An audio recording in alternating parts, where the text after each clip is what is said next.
There they both are, two identical shoes, both copiously green and indiscriminately snakeskin, reunited on your feet.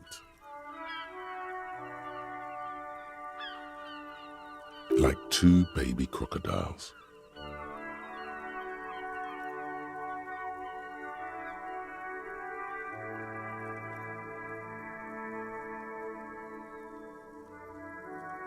Go ahead, just as long as you don't discard those crocodile babies.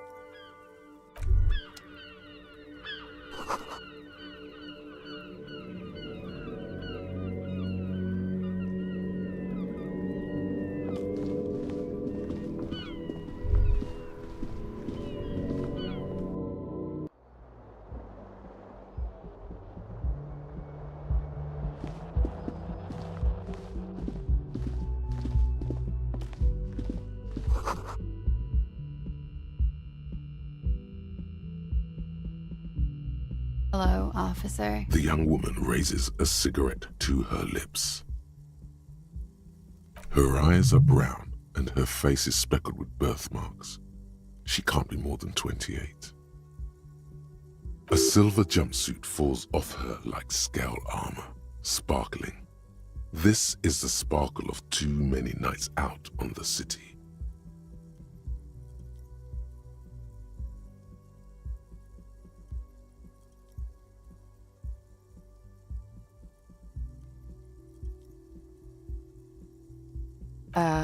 No.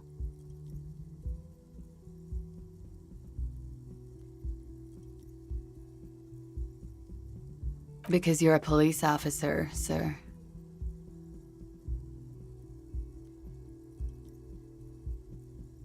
I'm not, unless you've been shitting us all this time.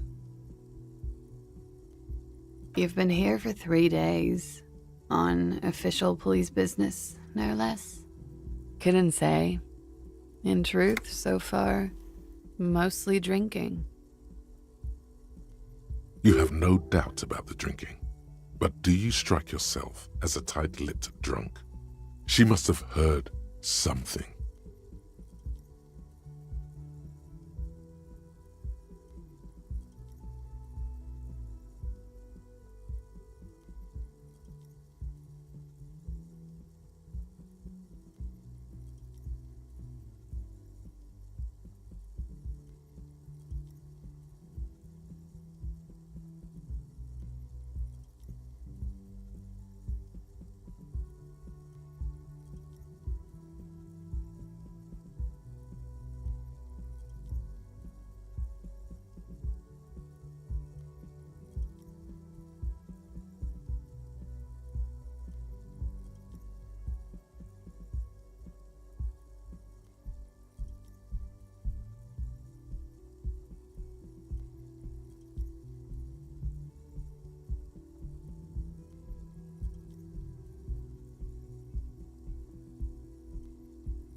She nods.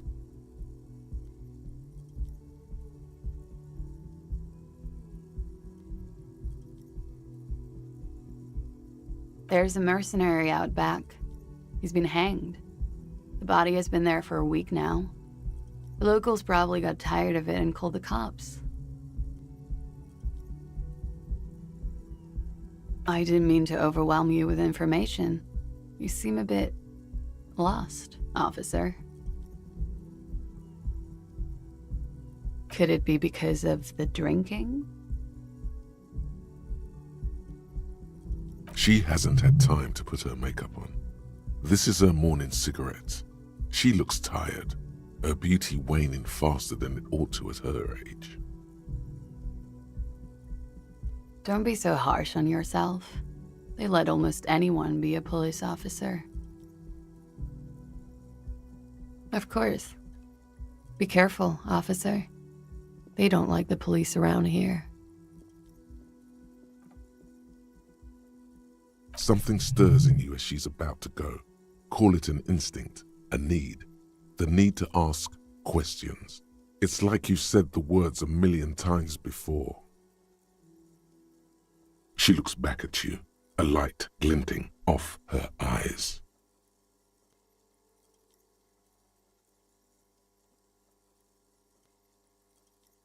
Yes.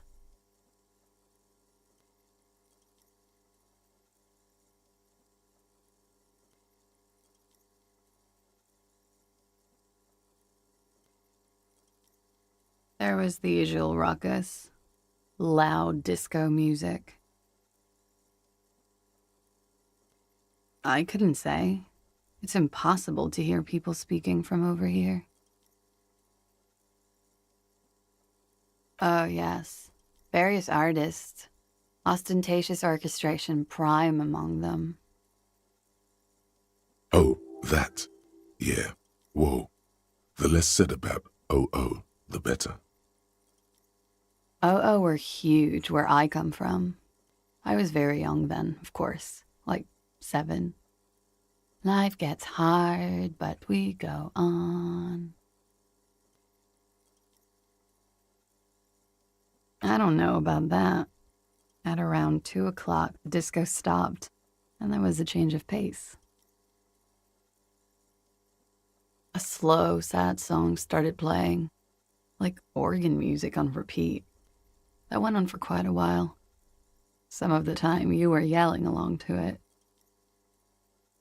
Yes, there was a church in there, a really small church, like the smallest, saddest church in the whole world.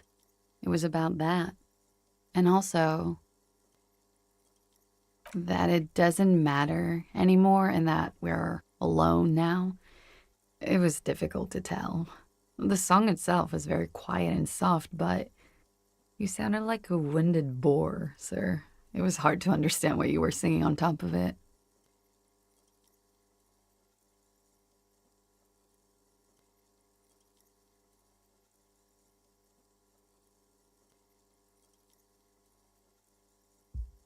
Don't be.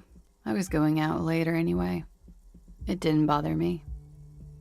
Then you started screaming and trashed the place.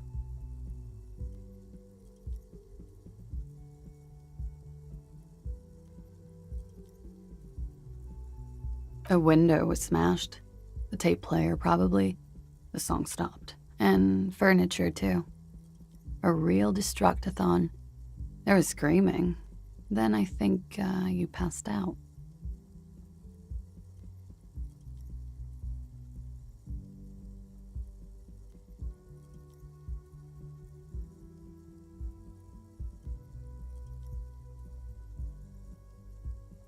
There was.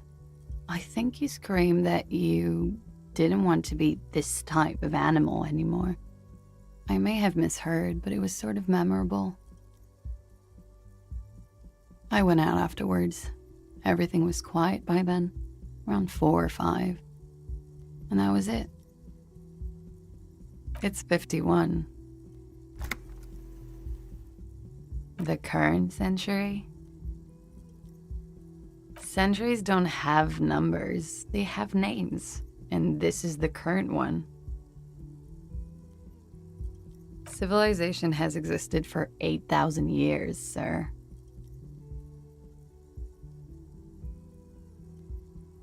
You're right.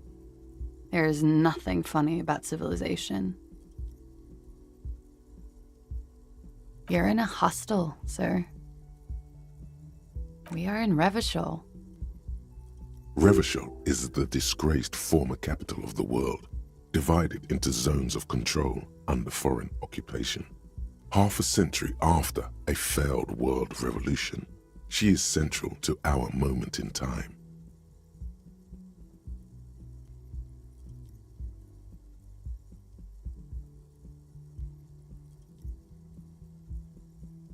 Forever and ever. And ever and ever, out of the corner of your eye, you see the hair on the back of your hand standing on end. It feels as though low-grade lightning is coursing through you. You must be hypersensitive from the hangover. The dock workers are pretty cocky. They think they're police enough. At least here on the coast. I can't say about the rest of the city. Glad to have been of assistance.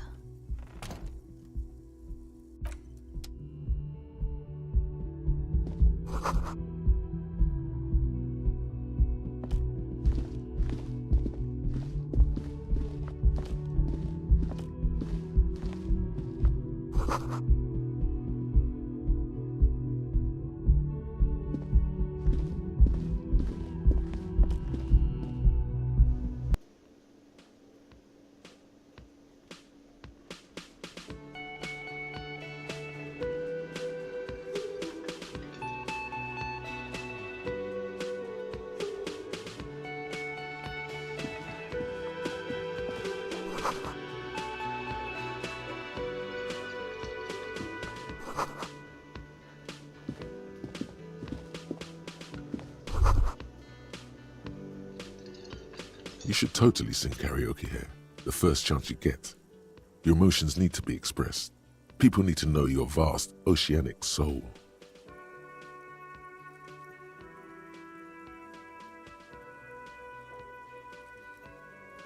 Of course, at this point, precise measurements of your soul can only be performed from the outside. It needs to be heard. Through a PA system. By other people.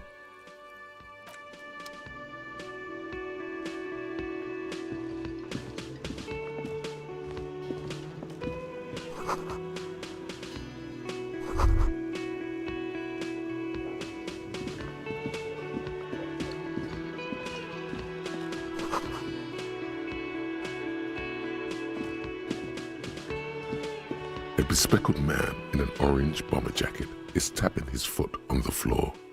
Looks like he's waiting for someone. You.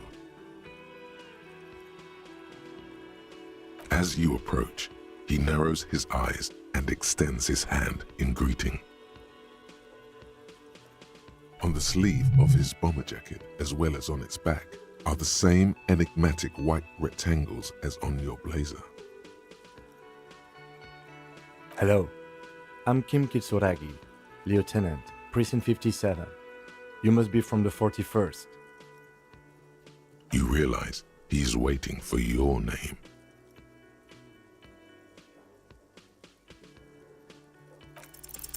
Concentration makes you squint your eyes. Your name should be deep gold and orange, like a forest fire looming on the horizon, but mixed with the stench of liquor rising from your breath. You're 2 steps closer to it, but there are still many to go.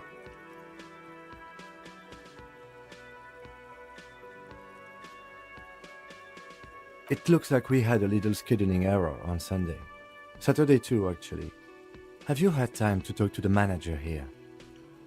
What he means is, he has been trying to meet up with you for 2 days, but you have been otherwise occupied.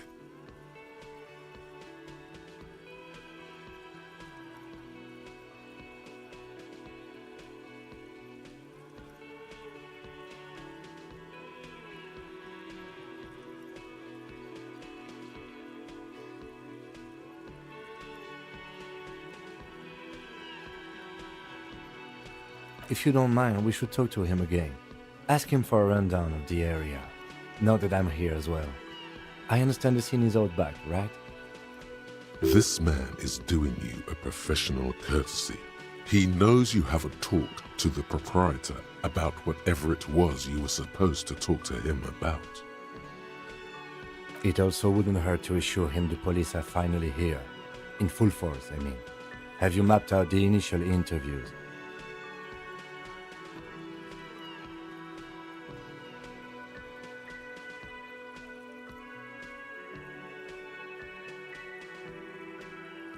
Okay, we'll have time for that after we take a look at the coroner's case. Have you removed the dead body from the tree?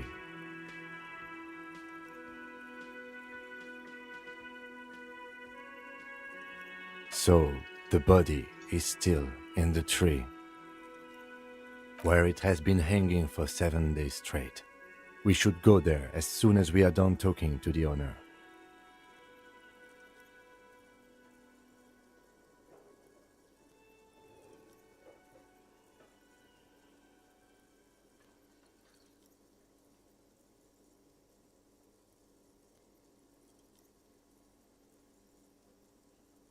After you, officer.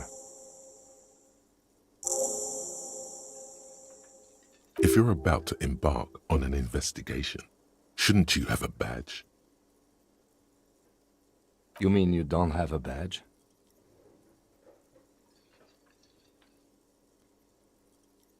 Losing your identification card is a serious matter. My vehicle has a shortwave. You can use it to report your badge missing. I advise you to try to locate it as quickly as possible, but getting the body down should still take precedence. Lieutenant Kitsuragi is now in your party. You can talk to him whenever by interacting with him.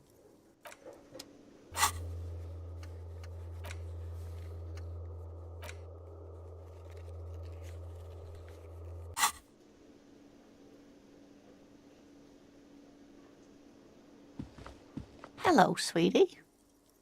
Wait, who's Sweetie?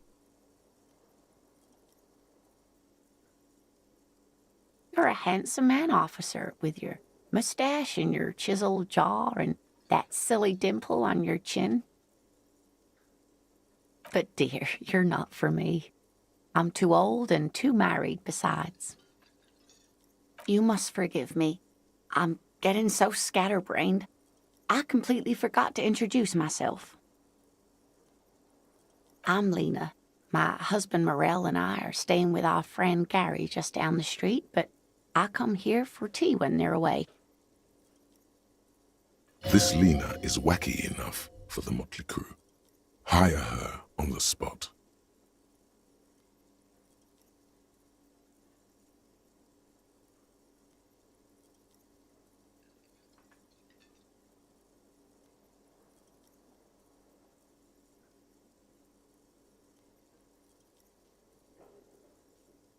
Yes, officer. You look rather dazed. Like a stunned fox. But surely things can't be that bad. Oh my. You know where we are, right? That's right. And where is the Whirling in Rags cafeteria itself located? Yes, indeed. We are in the fine city of Revachol.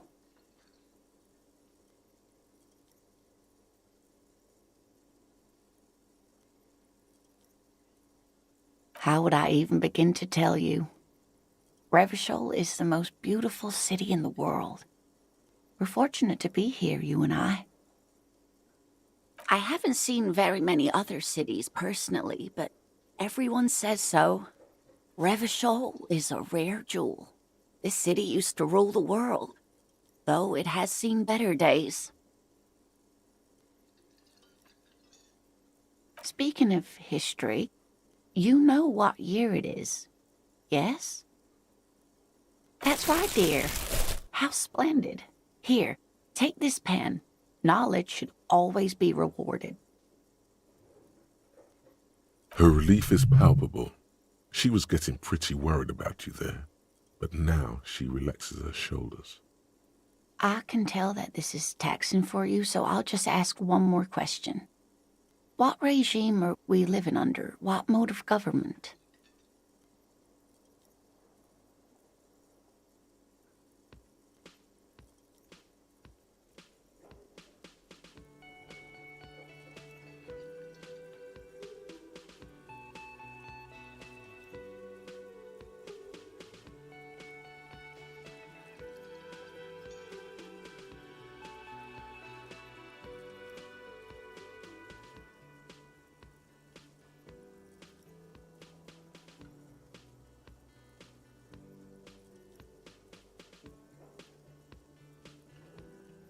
Oh, sweetie, it's really not.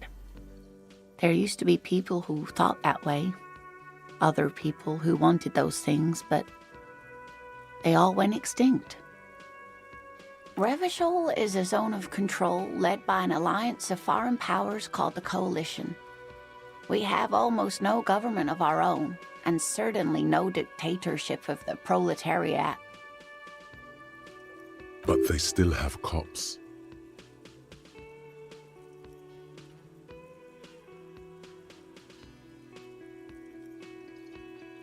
Oh dear.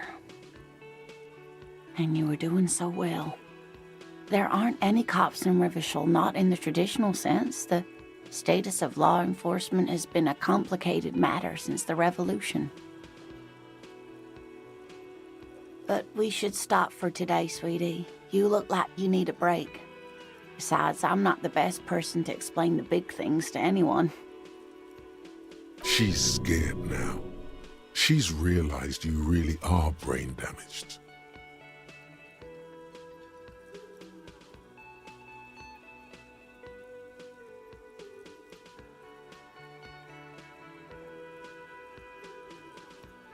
Someone more educated in sweeping matters.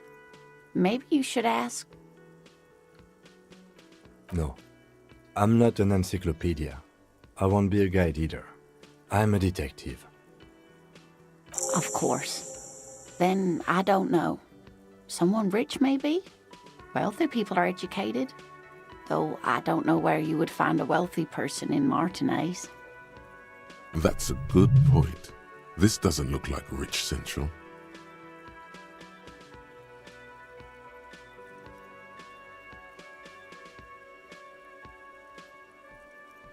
Whatever do you mean?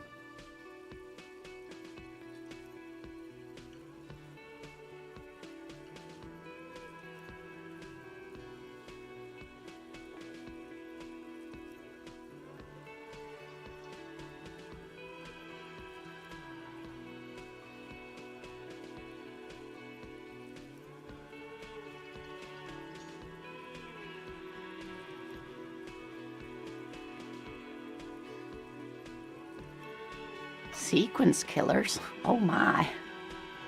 But I think you already have a partner, sweetie. A partner who needs you to help him get a corpse down from a tree.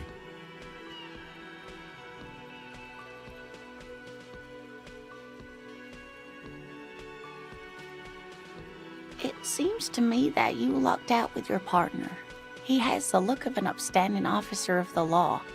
Someone you can lean on, and sweetie, you are looking unsteady. Of course, dear. Good luck with your case.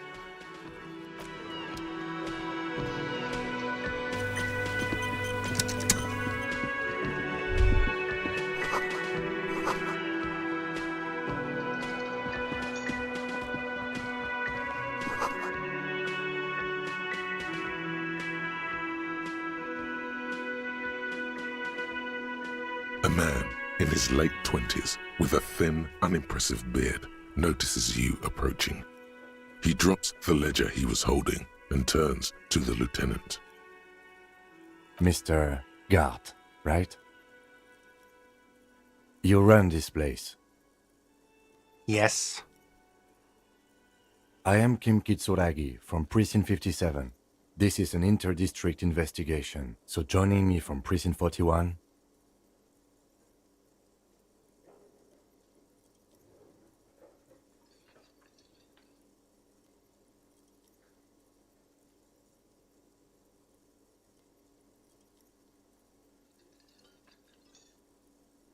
Are you kidding me?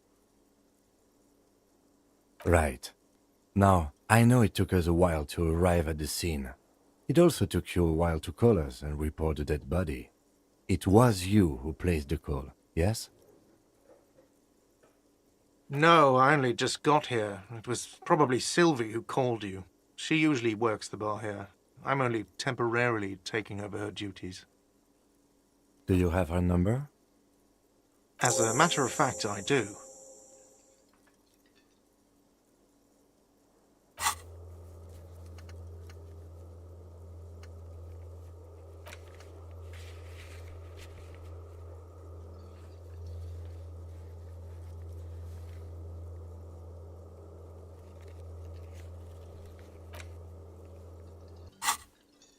This sounds like something you can use to call this Sylvie later. You said you just got here. From where? Are you a local? What, of Martinez? No. I live in Jamrock. I only sometimes come here to keep an eye on the place. This is just one of the many, many cafeterias I manage. But you still know your way around, yes? In case we need directions. Yes, I know where some things are, but as I said, I don't live here. I just used to work here, and I'm not going to start working here again, if that's what you think. I didn't imply that. Detective, He probably means this is where you step in and ask your questions.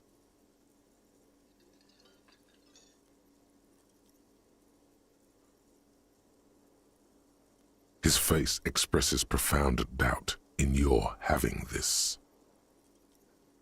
Ask him about the body's location before asking if he killed him. People give up information in the more innocuous questions, which you can later use in the more sinister ones, not vice versa.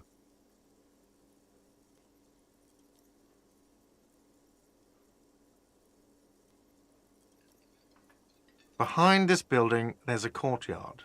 They hoisted him up on a tree there. That's easy. See that door there? First you exit through that. Then, to your right, you should see a big hole in the fence. A really big one. You can get to the courtyard through there. No need for the keys. The hole is big enough for the Franco-Nigerian cavalry to fit through. This man means the heavy cavalry of the innocents Franco-Negro, sweeping over the plains and nations of the enemies of mankind, 5th century style. Unified currency and the concept of cool came in their wake. They wore lamella and carried guns.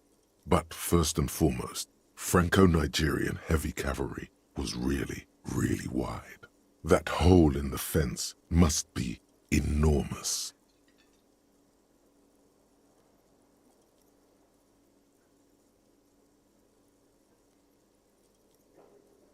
She went away because none of your business.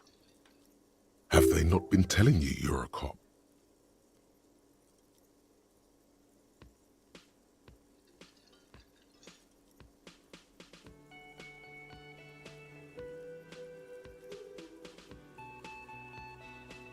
Extra fine. I don't know who killed him. I'm not the police. That's your job. This is it. He said they hoisted him up on a tree. Who is this they, if he doesn't know? Oh, people are saying it was the union dock workers, that it was a lynching.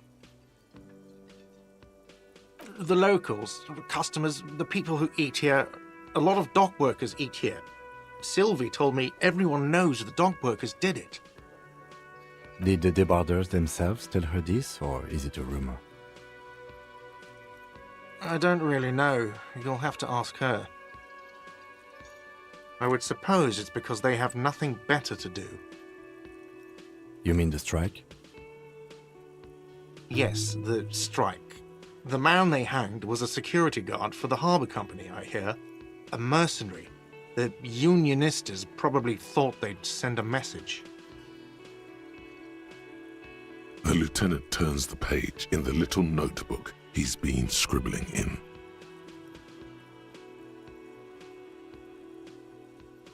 No, I'm not the bartender. I'm the cafeteria manager.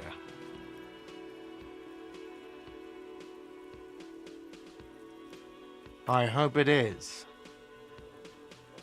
Let's go. Not so fast. You owe me 130 real.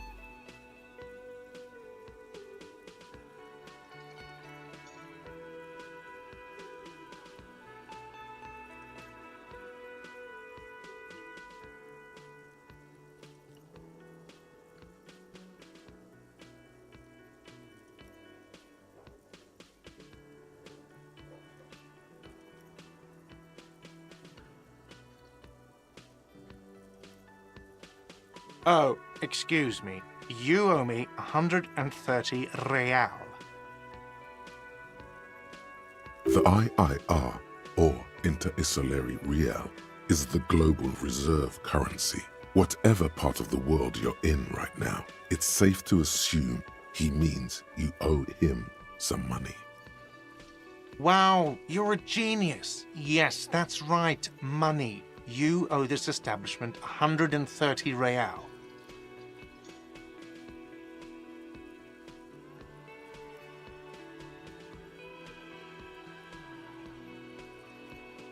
What are you, a philosopher?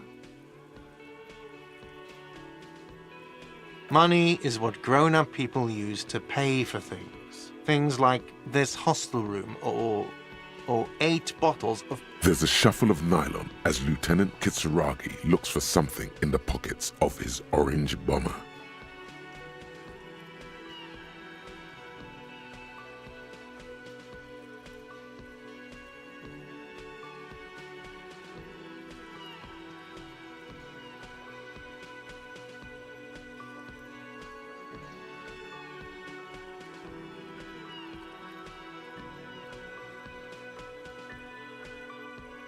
You can't arrest me. I haven't done anything.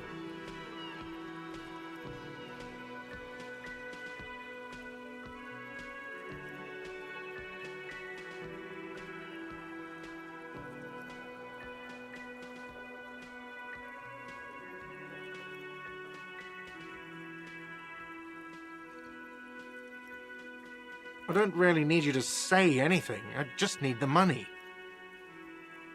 Let's see. 3 nights at a tariff of 20 real comes to 60 real. Then there's the window you annihilated. The hole in the window was the first thing I saw when I came to work. So don't try to tell me you didn't. That will be 40 real in damages. Another thing you've annihilated is half the bar. You've run a tab of 30 real. Actually more, but we'll round it down to 30 for your hard work maintaining the stability and order of Revachol. That's 60 plus 40 plus 30 equals 130 real. And yes, real is still money. I'm sorry, but he has to pay. I can't let him stay here any longer if he doesn't. If he doesn't have the money by tonight, then... Officer, maybe you're better off working this from home for now. You live in Jamrock, right? It's not that far away.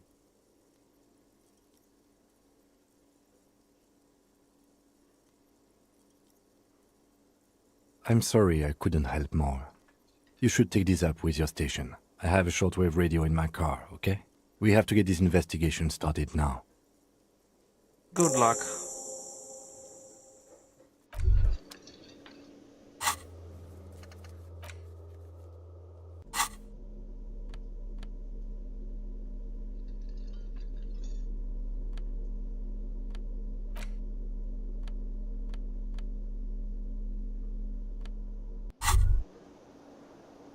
By the way, where is home? The address is coming up blank, and this place sure isn't it. But you've been at this hostel cafeteria for only 3 nights. Where were you before?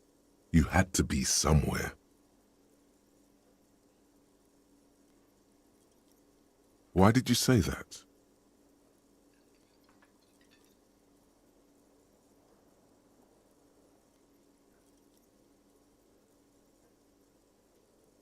No.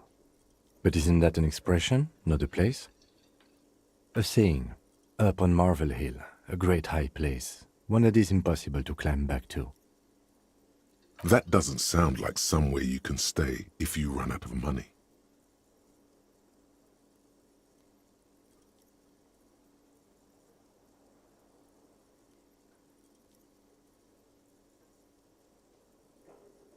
You can try. Run some addresses in your head when you get the time. Maybe a street or an apartment will appear.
You see a set of tire tracks in the brown slush that covers the plaza mosaic.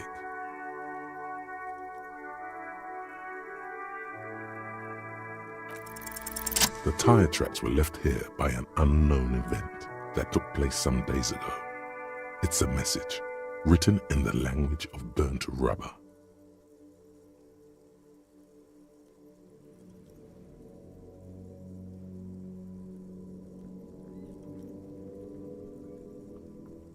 Some of that rubber stuck to the tiles right in front of the whirling in rags. This is point A. The driver started there and then accelerated straight into the fence, left a hole big enough for the Franco-Nigerian cavalry, according to the cafeteria manager. The driver proceeded to back out of the yard, barely stopping before hitting the adjacent building. Before heading south, must have been in a hurry.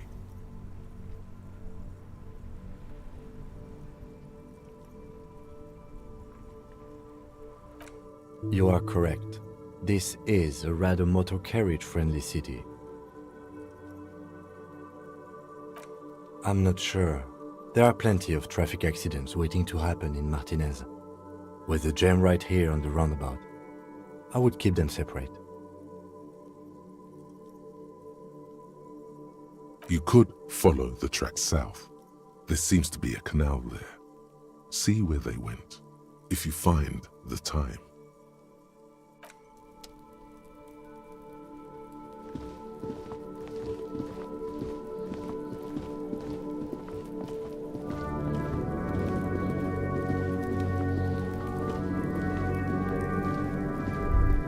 There are several footprints in the mud, left by work boots.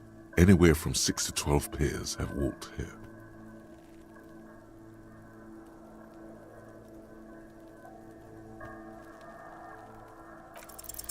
Maybe more than 12. No, 8 pairs of boots have shuffled back and forth in the mud.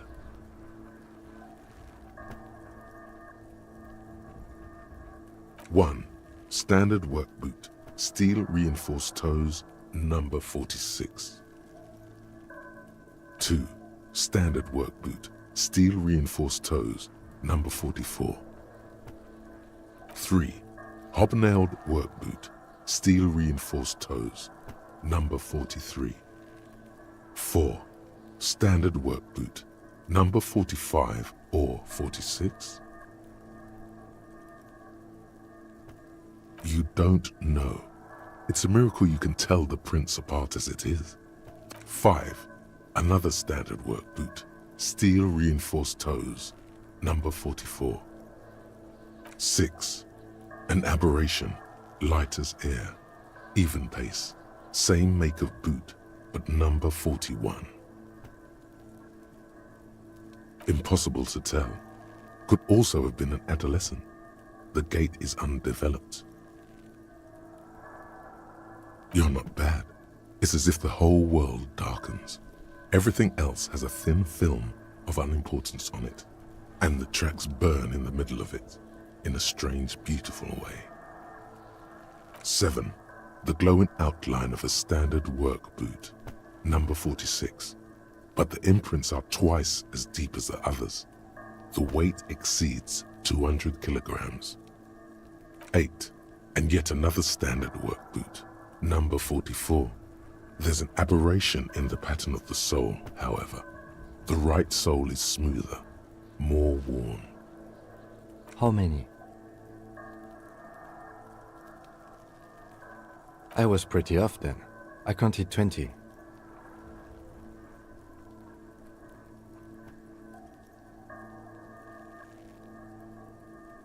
I never got the hang of it. Hyperopia. Do you see anything out of the ordinary?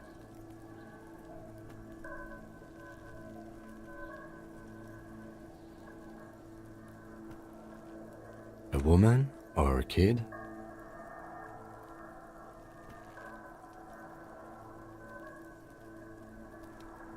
Okay, how do you know? He knows it's hard to discern sex from a person's gait.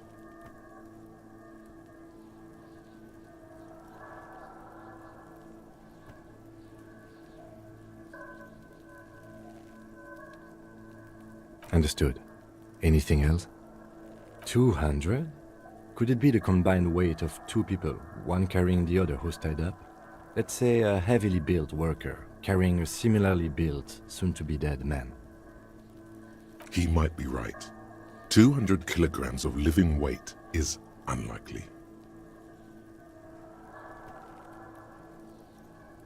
Possibly, yes. But why?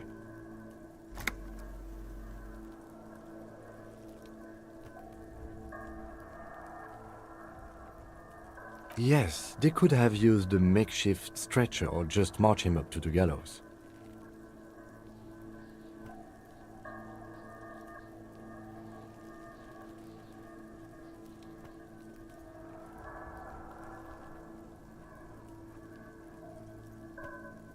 Even easier to carry on a stretcher, or between two men. Anyway, it's for future consideration. What else can you see? Interesting. Let's name it the Odd Soul. Someone operating a workbench with a pedal? Like a joiner at the harbor. Or maybe a drummer?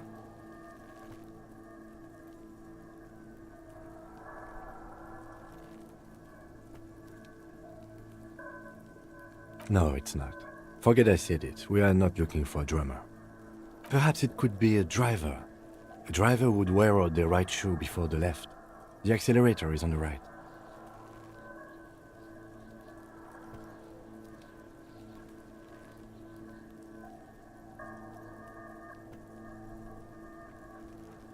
He doesn't seem to hear you, looking south toward the traffic jam instead. The machines are silent. The engines are all turned off. We should keep our eyes open around the traffic jam. See whether anyone strikes out as a potential suspect. Seems prudent, no? Mm-hmm.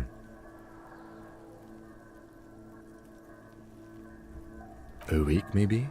7 days would fit the time frame provided to us by the caller, who reported the hanging.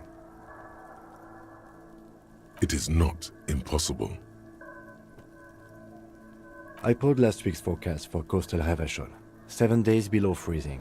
The day before, the day of his hanging, was the last warm day. Correct again. Sub-zero temperatures would preserve the tracks in a good state. The commotion here could have taken place a week ago. What do I think? A mob of people brought something heavy to the tree. One of them was carrying the victim. They shuffled around, especially under the tree. Then, after hoisting him up, they stood in a semicircle facing his direction. At first glance, this appears to be a lynching. Indeed, they all stood in a row here and looked at the tree. Yes, everything fits so well. Carried him over, hoisted him up, watched him hang. This is easy. The lieutenant's eyes narrow. He's thinking to himself. Either way. What else?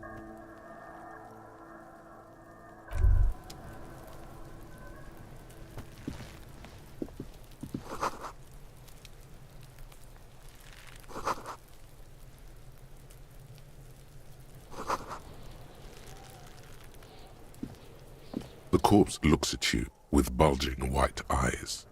The face around them does not look human. It's swollen and ready to burst. His lips are fish-like and his tongue like a ball gag in his mouth. You seem to be holding your breath. A cargo belt twists his neck at an unnatural angle. The body below appears stiff. It's letting out an ungodly rot. The smell seeps in even through your clenched nostrils.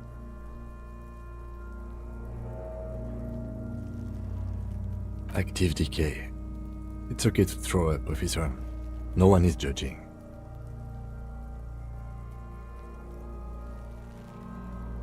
He's about to blow! Cop's gonna blow, Kuno!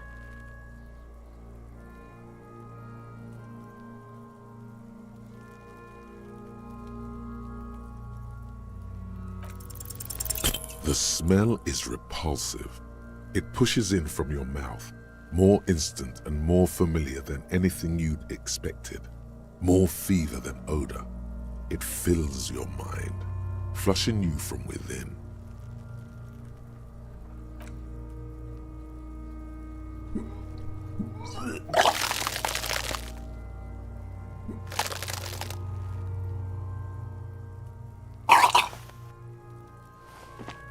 Too late. It's impossible to keep in. Your body curls and pushes it out, burst by burst, until a pool of vomit lies under your feet and your throat stings from the stomach acid. The smell of Commodore Red rises from the pool. Among it, distilled spirit and bits of shish kebab. It's okay. Happens to everyone. Keep it. The hangover is clearly making this worse for you. You could use some ammonia to clear your head.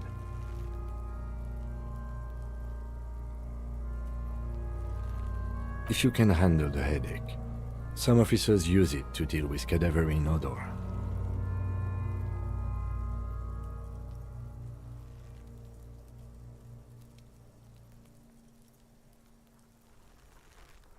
There is Frit nearby, east of the hostel. They usually have a small apothecary. If they don't... There's a greenhouse here, and a gardener with a wheelbarrow on the corner of the whirling in rags. If she works here, she might have something for the smell. Pretty clever. Acquiring ammonia will provide a modifier to the white check. Modifiers make checks easier and allow you to retry them.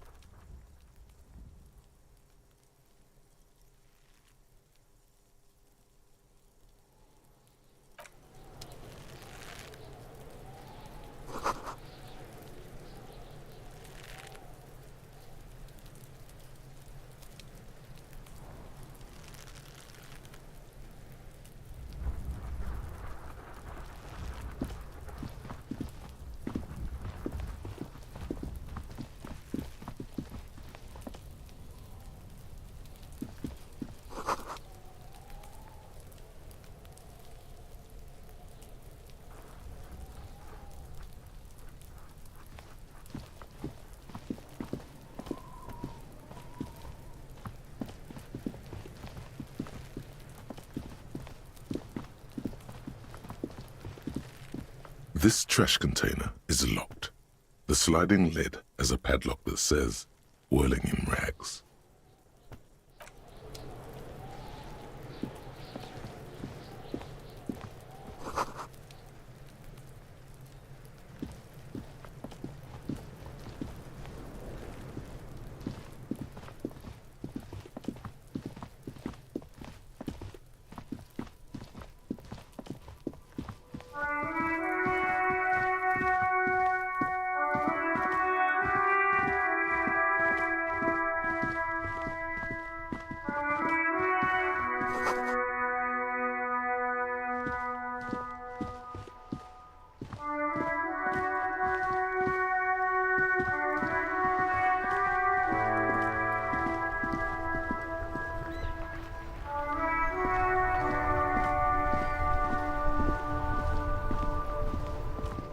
Before you stands a motor carriage.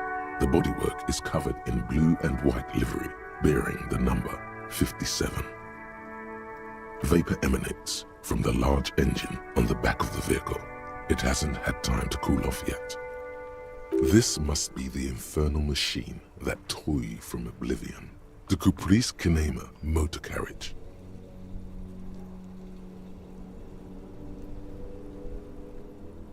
In the cabin, you are welcomed by a set of steering levers, a radio microphone on a hook, a pull-out toolbox under the seat, and the soft glow of the fuel preheater gauge. A scent of leatherwork and heavy fuel oils washes over you.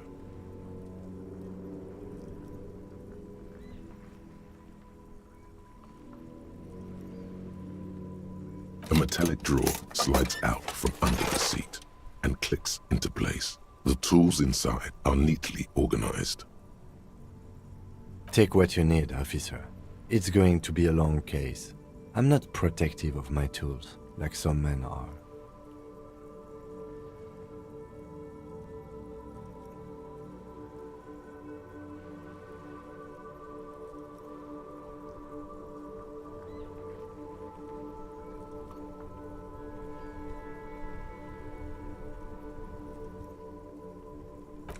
bar feels nice and cold in your hand, heavier than you'd think. Useful for opening all sorts of doors and lids. The handles are long and sleek. Snap, snap, go the cutters in your hand. You can do good work with its robust, weatherproof and well-made. Police issue, blue. Lets you see things in the dark you would otherwise miss. The pull-out toolbox slides back into its nest. Preheater gauge casts a warm glow on the steering levers and the radio on its hook. The frequency tableau lights up and the green button labeled Prime Line glows like a feline eye. The soft purr of electrical kittens, radio waves cast far and wide over the metropolis. A woman's voice greets you through the static. This is Precinct 57. Hello, Lieutenant. How may I assist you? Hello, Alice. Please assist our colleague from the 41st Precinct here. I'm putting him on. Operating the radio is easy. Just be confident. You've probably done it 1,000 times.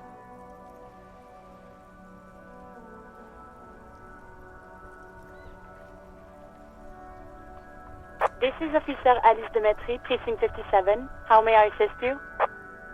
Under the green Prime Line, a yellow saved button catches your eye. You wonder what the lieutenant's default radio station is.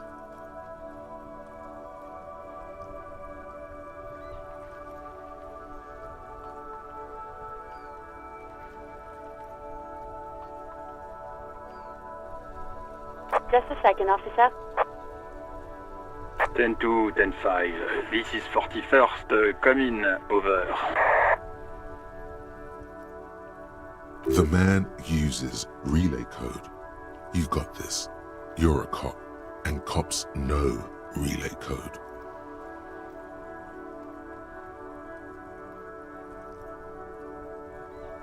Ten 4 message received. 10-5 relay message.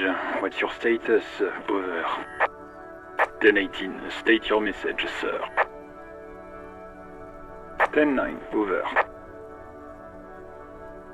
10-4 message received. This is a very serious situation. I need to 10-22 the captain. Over. Is it him? What does he want? Says he lost his badge and needs to report it. He what? He lost his badge? Who lost his badge? Dick fucking Mullen. Who do you think? It's Officer Dick Mullen from the bestseller Dick Mullen and the Lost Identity.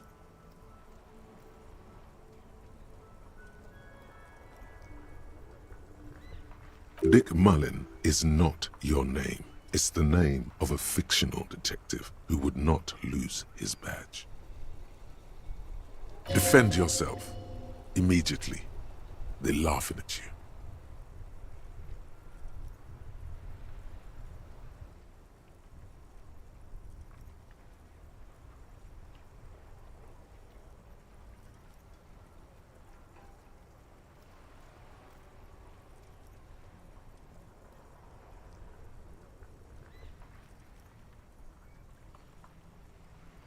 Ten 4, I hear you, officer. I'm just going to make a note here that you are in pursuit of your misplaced badge. Over. Fuck me! Mac, come here! You've got to hear this. Dick Mullen lost his badge. What's going on? Super Cop here lost his badge. He lost his what now? His badge. He lost his goddamn fucking badge.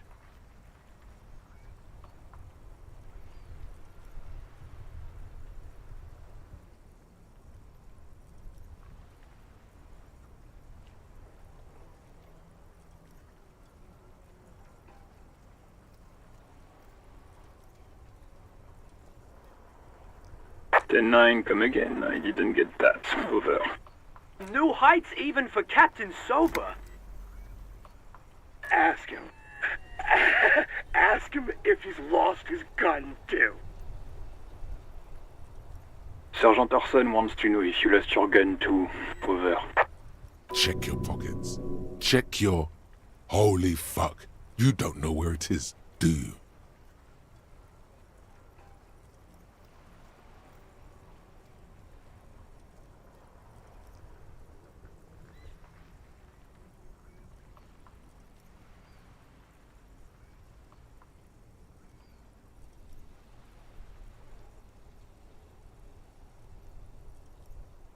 Okay, it's gone.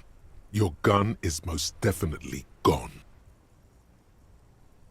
10-9, come in, officer. Did you get my question? We were wondering about your gun. Over. Lying? Over the phone? It's easy. Just say it like it's the truth. And then it becomes it. He says he didn't. Thank God for that. That would have been a nightmare.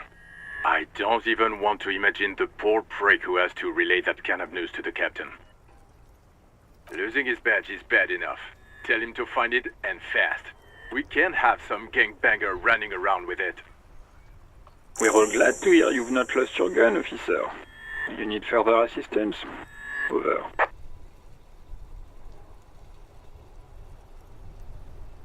Roger that. 10-10. Over and out.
An old monument stands in the middle of the traffic island, pointing toward the sea.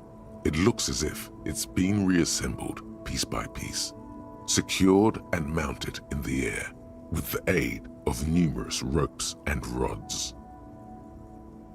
A silver plaque on the statue's pedestal reads, "I am Philip III, the Squanderer, the greatest of the Philippian kings of Revachol, son of Philip II, the opulent, father of Philip IV, the insane." As you look up, you notice something about the statue. There are some odd indentations on the king's chestpiece. Even by the standards of the Philippian kings, old sumptuous Philip was known for his profligacy. Well, he blew through the whole national treasury, starting the decline of one of the penultimate century's greatest superpowers, the suzerain of Revachol. His own maladministration foreshadowed the fall of the monarchy during the anti-centennial revolution, an end to his family line and the monarchy on the Insulindian Isola.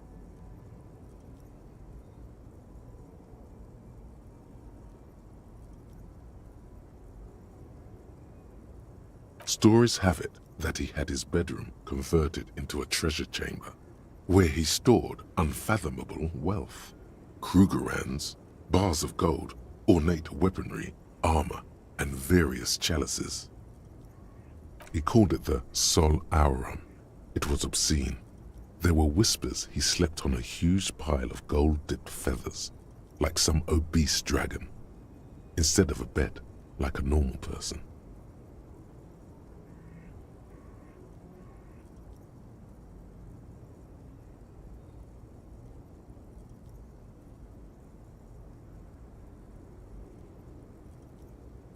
But wait, you haven't even heard about his fabled cocaine addiction.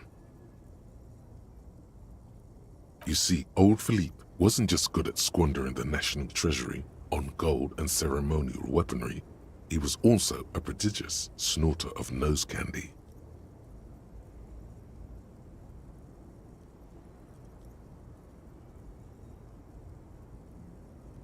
beneath the cold waters of the Insulindian Bay, thrown there by the revolutionaries after they cleaned out the royal mausoleum. The original was blown apart by communards, then further damaged during the landing of the coalition's airships during the turn-of-the-century revolution, when Martinez was leveled. Most historians think the coalition's hasty landing may have ultimately saved the statue. If the communards had more time, they would have reduced it up to even finer pieces. Some years ago, a group of liberal, artistically inclined individuals, designers mostly, thought it would be ironic to restore the statue of the most wasteful ruler of Revachol in the poorest part of the city. The statue is supposed to capture the moment it was blown apart, like an instant frozen in time, a rare butterfly trapped in amber, floating on a sea of shit.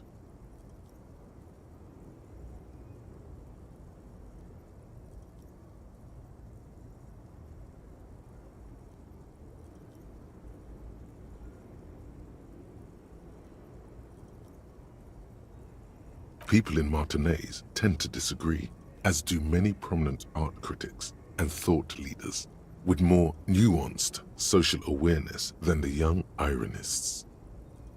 Those critics might have it wrong, though. There's more to it than just ironism, but you can't say what precisely. Perhaps this art mystery will be solved at a later time. Philip III, the squanderer, however, with his bronze face up in the air, doesn't seem concerned about what the hoi polloi think of him in death. Not that he ever did in life either.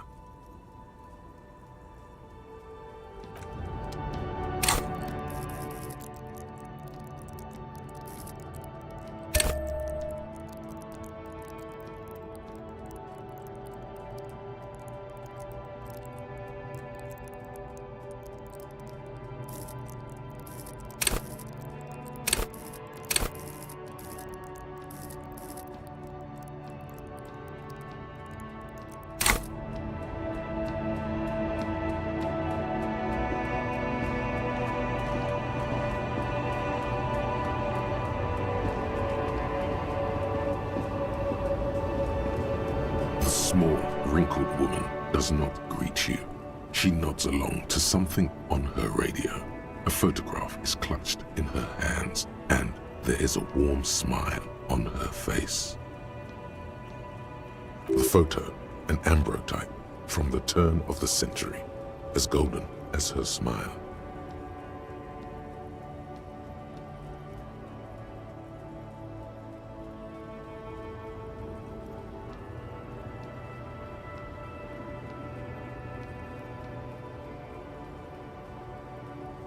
No response. Wherever this woman is, your words fail to reach her.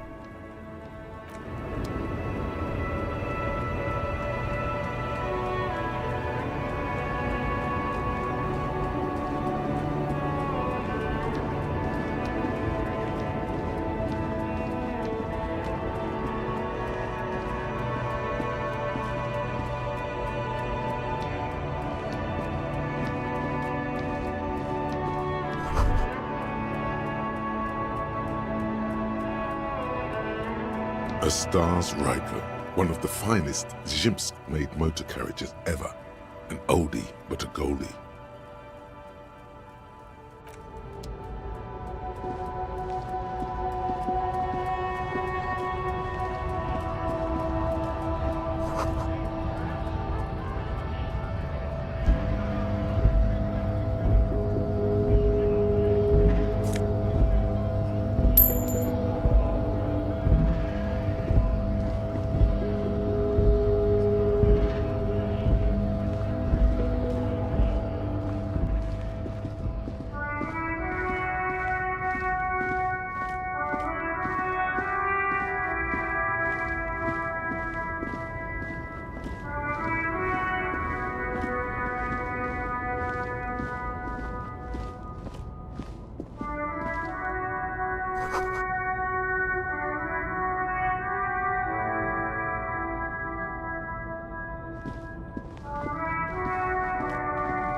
Welcome to Frit. Feel free to look around or something. Everything is out on the shelves.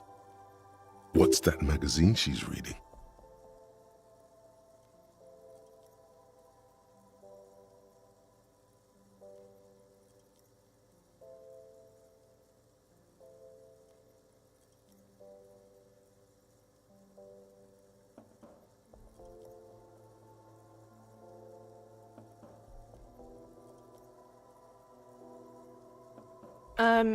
Okay. I'm not really supposed to be chatting to anyone, but... She looks up from her magazine, eyes filled with tired ennui. Yes, what we have is there, in the medicine cabinet. Go take a look yourself.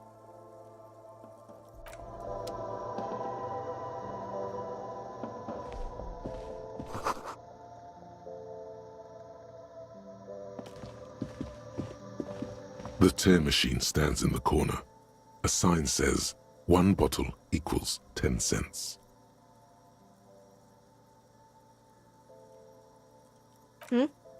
Oh, that's the tear machine. It's a machine for tear. You know, you find tear outside, like bottles or whatever, and put it in the machine, then it gives you money.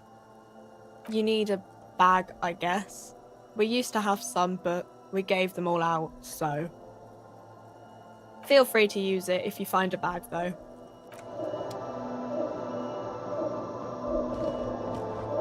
You see several packaged raincoats fill a low shelf beneath a display of croissants and juice bottles. The raincoats are transparent, except for the big Fritta slogan on the back. The packages are small, discreet, sloppily stacked, making them easier to take unnoticed. No need to worry about knocking over a display.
The RCM in Martinez.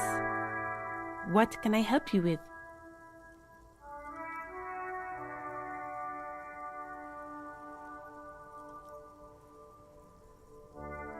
We don't see a lot of police around here, that's all. Of course. What can I help you with? Sure, I'm done with it. Go easy on that stuff. It gave me a terrible headache.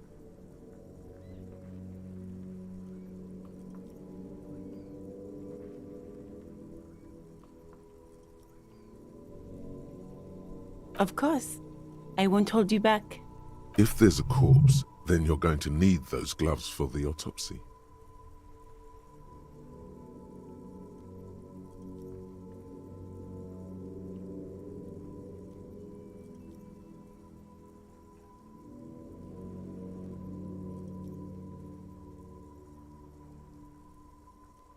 Sure, keep them. I have another pair.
There he still is, looking right through you with his white eyes. The body below is entirely dedicated to that corpse smell.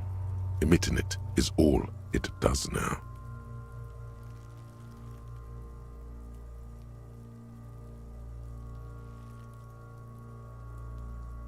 Active decay. It's okay to throw up, officer. No one is judging.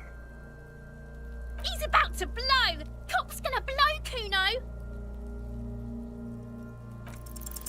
The ammonia only makes it worse. The combination forces tears out of your ducts. You manage to keep it in once. The second time, not so much. When the vomiting is done, your cheeks are wet with tears.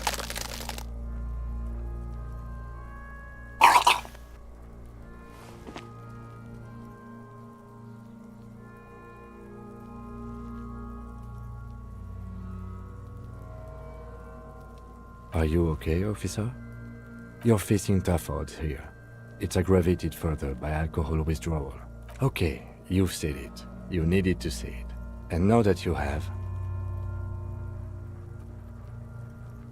you need to get your shit together. We should go talk to the locals. Find something else to do while the wind changes. It's pretty bad right now. You've gained a thought.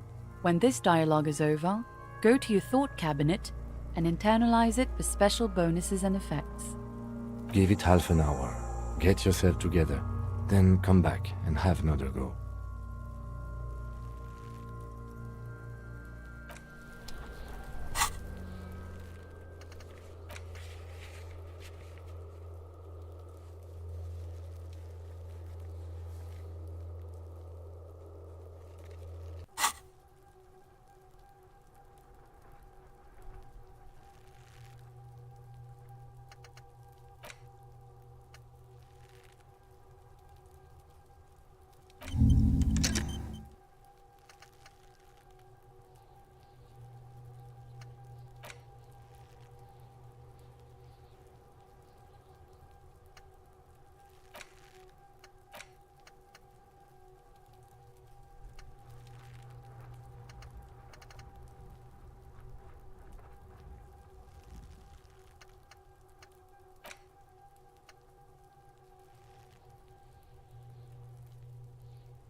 Hello, sir.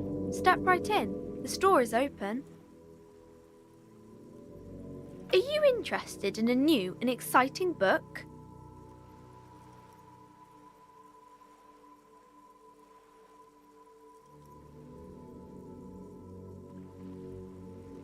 Okay, sir. I'll try to answer any questions you have. I hope they're about books. My name is Annette, sir. My mum, her name is Plaisance. She owns the store. She's inside minding the register. or organising the stock. Feel free to step in and browse our wares.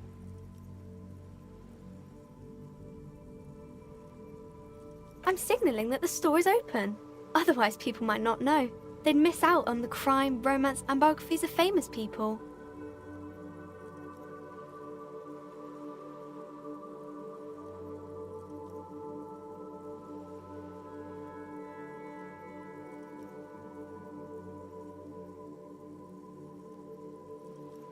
Thank you, sir. I'm happy to help Mum out with the store.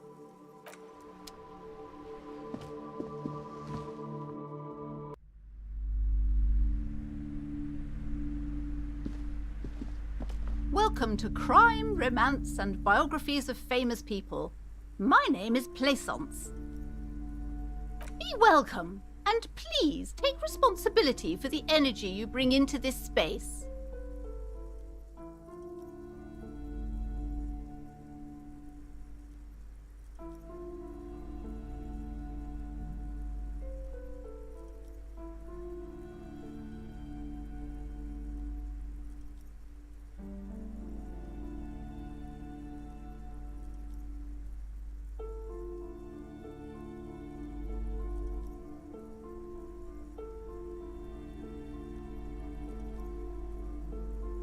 I am the proudest owner of our little shop of culture.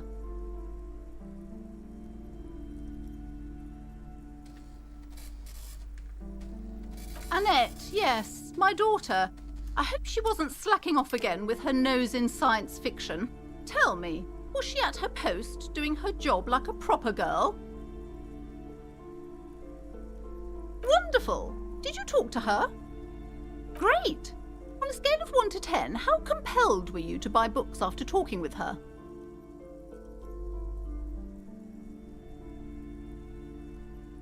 My precious, her dedication brings joy to my heart. If you have children, I hope they turn out as great as my Annette.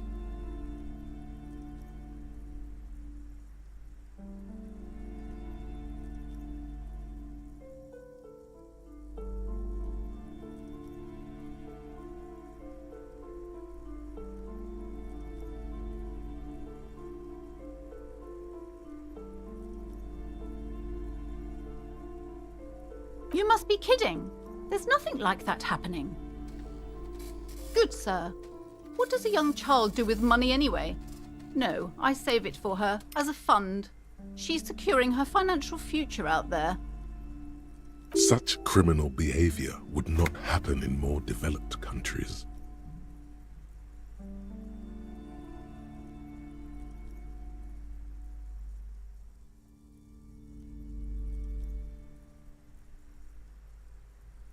Indeed. Are we done with the jokes now? Yes, we've had quite enough fun here. Right. The woman before you scans the store, her shoulders rigid and tense. Every now and then, she nudges her glasses.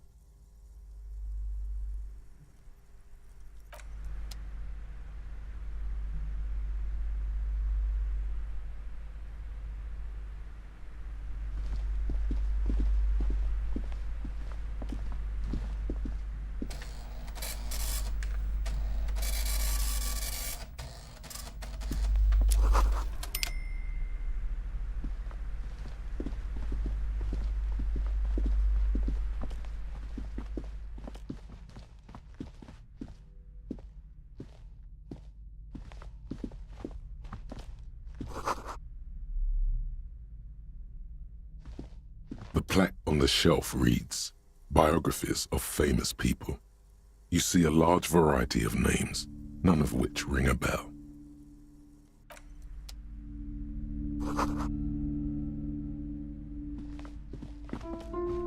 This bookstore is not strictly about crime, romance, and biographies of famous people. There's also a wide range of paranatural literature. Sir, please, no browsing in that shelf. That wisdom is not for free. I can't have you end up, like, opening a police store next door and stealing my customers. Oh no!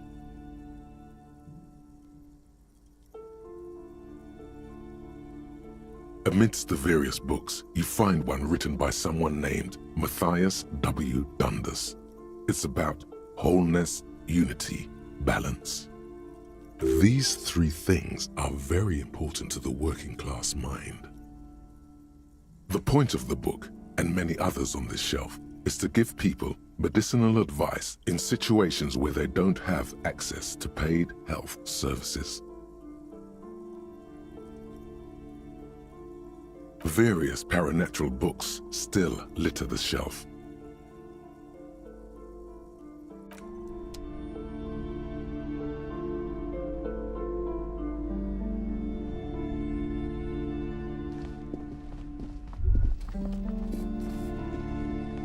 These shelves are overburdened with books from the same series.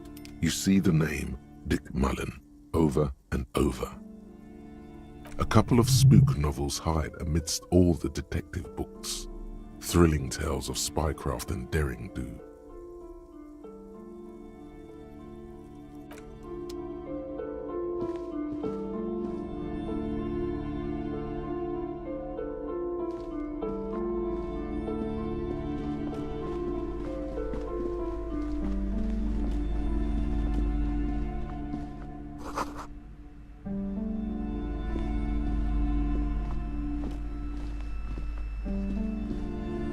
A small mountain of colorful board game boxes. There are numerous types of games for all ages. A lot of shelf space seems to be taken up by Wirral-related merchandise. Wonderful board games, sir. The Viticulturist is a classic for sure. Or perhaps you'd like Archipelagos of Insulinda, a very educational game for those interested in geography. Browbritter is a fun game of economic competition, but can get quite intense after a while. We have games for the whole family. You can play with your children.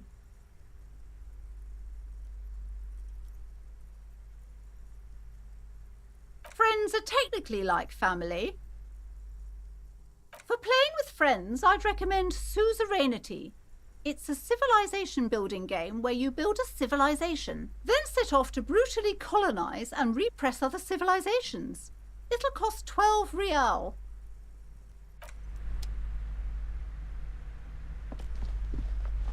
The display rack is brimming with worn paperbacks featuring an extremely muscular, sword-wielding barbarian on the cover.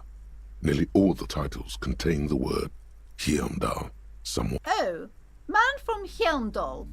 A very popular series of adventure novels. They're awfully immoral and violent books. Blood and violence, scantily clad women, epic narratives, all those mystical things he encounters. They're bound to grab those with little imagination and nothing to do. At last, someone sensible. However, I still urge you to buy one. Can't judge a book by the cover, they say. If you're a novice of the series, I'd recommend Heimdallaman, the man from Heimdall. It's supposed to be a good introduction to the series.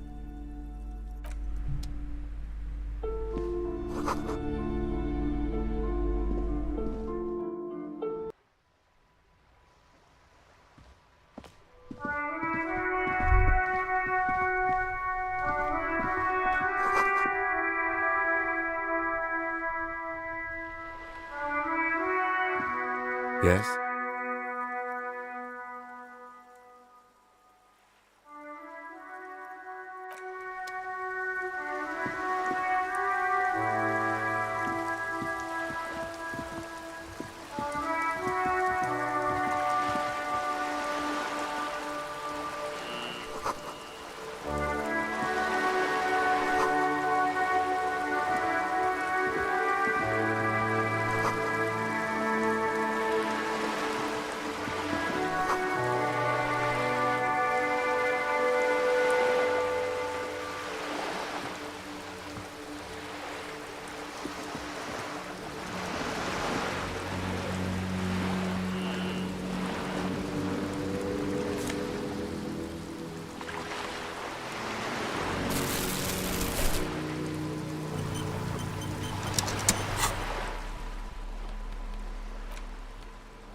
The tear machine stands in the corner.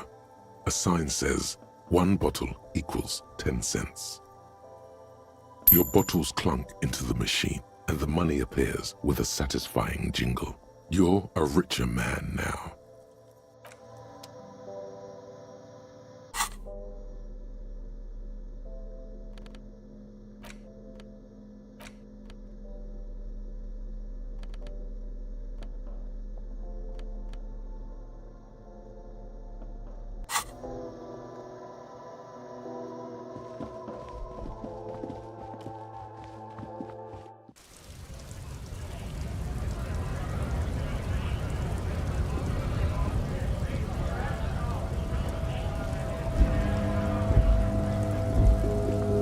Welcome to Revachol.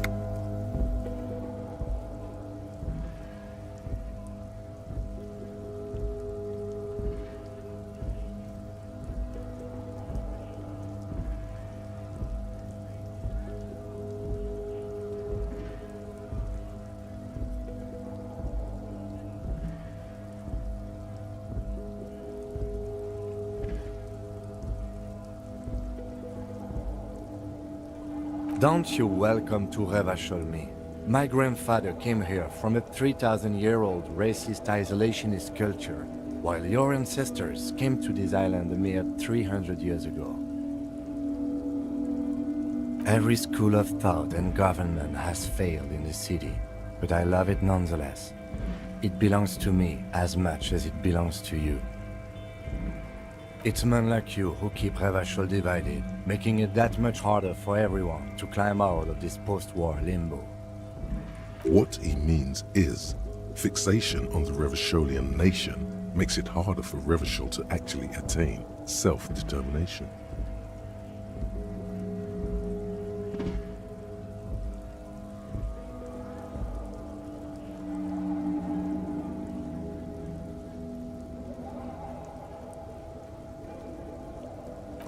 Come on, man, I just said welcome to Revachol. It's a lorry driver thing. I know exactly what you meant. You think my kind doesn't belong here, that I should watch myself and behave. But you see, I'm an officer of the RCM. It's actually my job to make sure you behave. I would advise you to remember that. Silence. The air between them becomes tense. Your partner needs backup. Now's your moment to shine.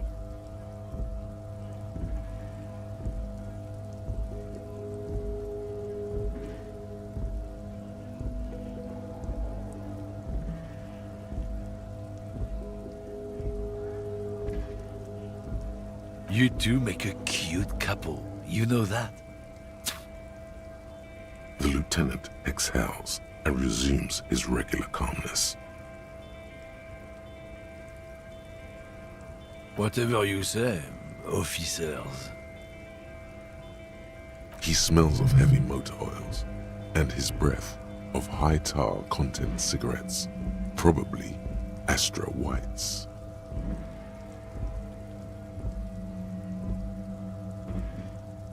Oh, not much anymore. I'm here to pick up some cargo, but the dock workers are on strike, so it's a sit and wait on your ass situation.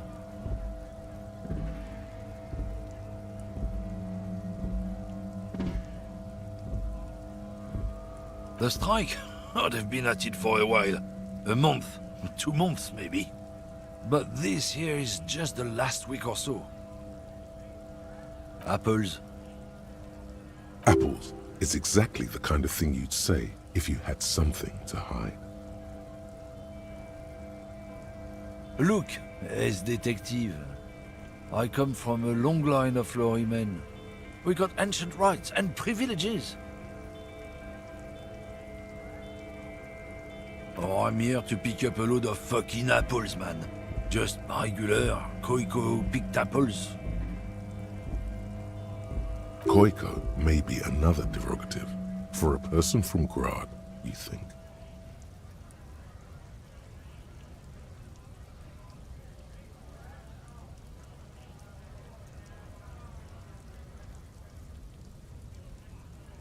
The man bites his lip and drops the near-finished cigarette lingering between his fingers.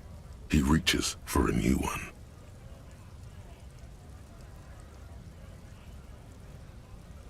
Oh yeah, they're a big deal. My great-grandfather was a carter, had a royal license and everything. We've tried to hold on to our privileges.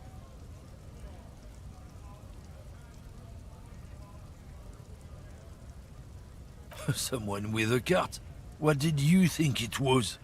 That's how sure fucking is. We have a guild and everything, huh? Very ancient, very prestigious.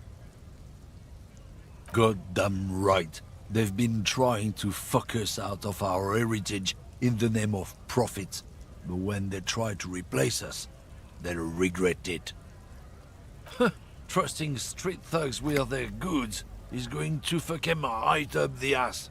Mark my words, generations of practice ain't no laughing matter.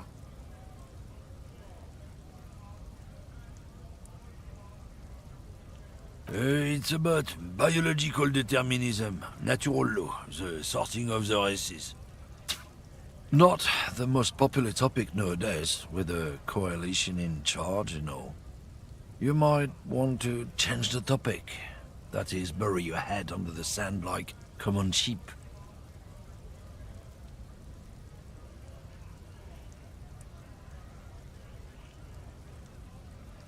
Suit yourself or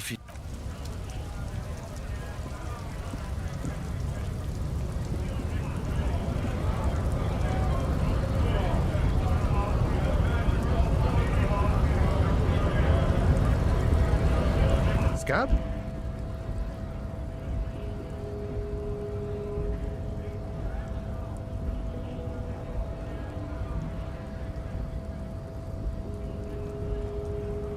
You're hazy on the notion of a scab.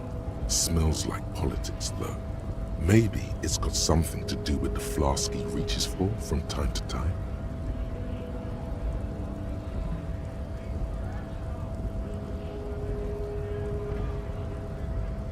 I was just messing with you. No one's ever seen a cop scab. Imagine, you cops going on a strike, but then another cop comes in and says, "Let us cop for less money." Speaking of, what brings the RCM here, to the Wild North? Come to see the strife?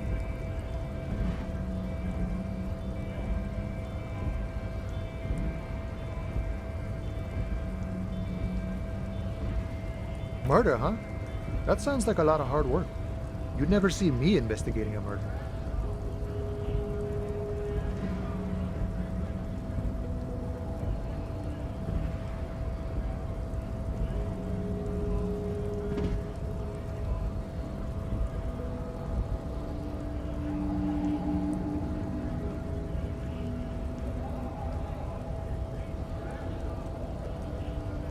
That's okay. I have no idea what I'm doing either. I don't even know what day it is. Don't tell me. It's a better day that way.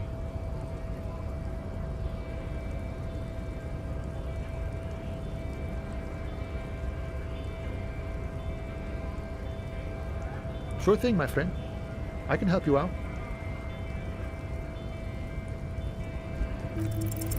The coin lands into your hand as if it has always belonged there.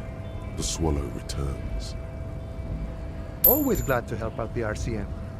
Shame I can't do more. Things are meager at the moment due to... You know, the winter's fat is slowly running out and all. Still better than scabbing though.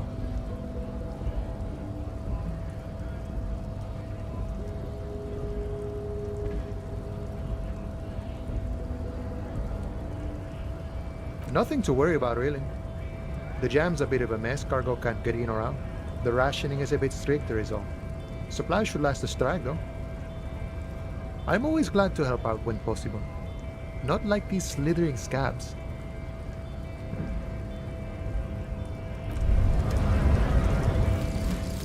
Volumetric ship compressor. Bizarre scientific news from Revachol West today, where a police officer's shit has been observed at a pressure of around 495 gigadecimals. These metallic hydrogen levels of shit togetherness were thought to exist only at the center of collapsing stars, not law officials. It remains to be seen how long the shit singularity lasts.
Bastards!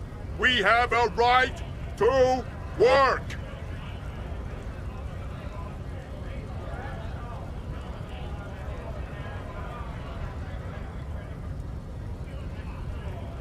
Hold up and stay frosty, everyone.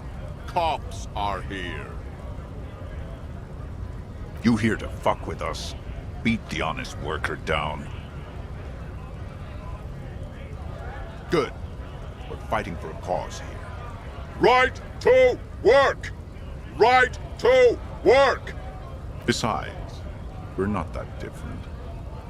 It helps if people see us talking, cops and strikebreakers together. Shows authorities are on our side. Builds confidence.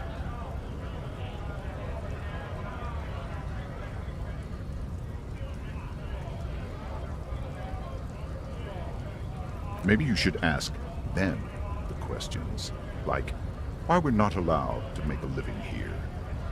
Shame on you! We have families to feed, you piece of shit. So do we, Scab.